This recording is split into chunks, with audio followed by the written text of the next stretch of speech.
बिस्मिल्लाहिर्रहमानिर्रहीम। फरमान मुस्तफ़ा सल्लल्लाहु ताला अलैहि वसल्लम, जो मुझ पर एक बार दुरूद शरीफ पढ़ेगा अल्लाह पाक उस पर 10 रहमतें भेजता है। सल्लु अलल हबीब। खुशबू लगाना भी सुन्नत मुबारक का राशिद अतारी नूरी दवा खाने की तरफ से, और आप देख रहे हैं मुजर्रब नुस्खे। एक मौजू लेकर आया हूँ ख़वातीन के हवाले से ना। बेचारी बेशुमार हमारी ख़वातीन जो हामला होती हैं ना, तो जब भी वक़्त आता है ना, तो यानी बच्चा जनने का, तो डॉक्टर जो होते हैं ना, जी ये ऑपरेशन होगा, ये नॉर्मल नहीं है, तो ये अक्सर हो रहा है। इसके पीछे क्या वजूहात हैं वो मैं इंशाल्लाह आपको ऊपर लिख दूंगा। तो खुदारा ऐसे लोगों से बचें।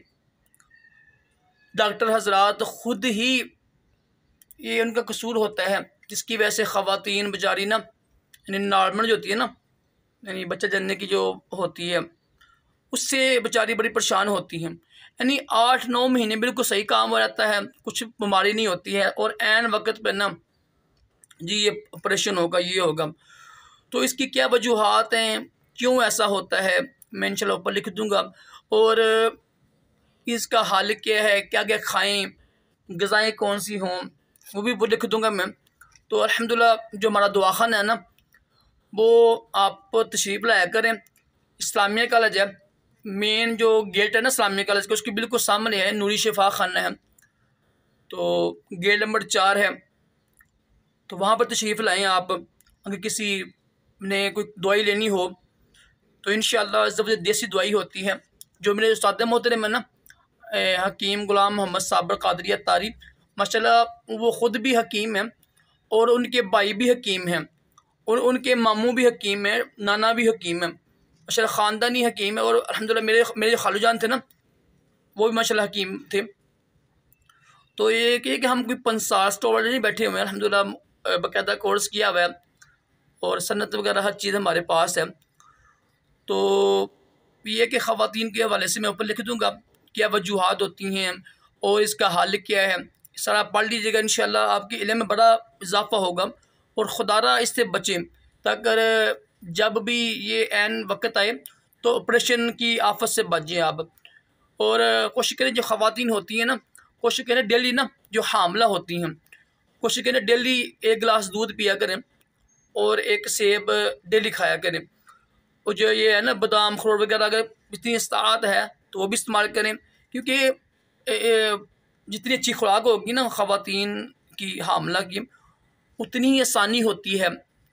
तो अल्लाह पाक से दुआ भी करते हैं, अल्लाह पाक हम सब को भी नेक बच्चा या बच्ची अता करे, और जितनी भी आफात यानी मुसीबतें हैं उससे महफूज रखें, आसानी के साथ बच्चा या बच्ची अता करे, औलाद जैसी नेमत से अता करे। मैं कुछ ऊपर लिख दूंगा, ये वजूहात भी लिखी हुई हैं इसमें, और इसमें जो खुराक भी लिखी हुई है, खाना क्या है, किससे बचने हैं। तो इंशाल्लाह इसकी बरकत से कोशिश करें, ये बर्गर पिज़्ज़े, ये शवारमे वगैरह, ये पेस्ट्री चीज़ें होती हैं, बेकरी की चीज़ें होती हैं, पेस्ट्री वगैरह हो गई, केक हो गए, समोसे पकौड़े बोतलें, इनसे बचें। जो यानी औरत हामला हो ना, वो बिल्कुल सादी ग़िज़ा खाया करे, दही दूध फल वगैरह इस्तेमाल करे, किशमिश इस्तेमाल करें, खजूर इस्तेमाल करेंगे ना, तो इंशाल्लाह बड़ी बरकत तो होगी।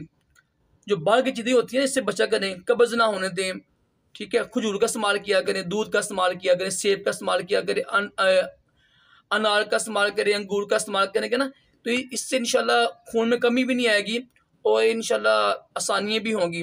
अल्लाह पाक हम सबको दोनों जहानों की भलाइयाँ अता करे, तमाम जिस्मानी रूहानी बीमारियों से महफूज रखें। सल्लु अलल हबीब सल्लल्लाहु अलैहि मुहम्मद।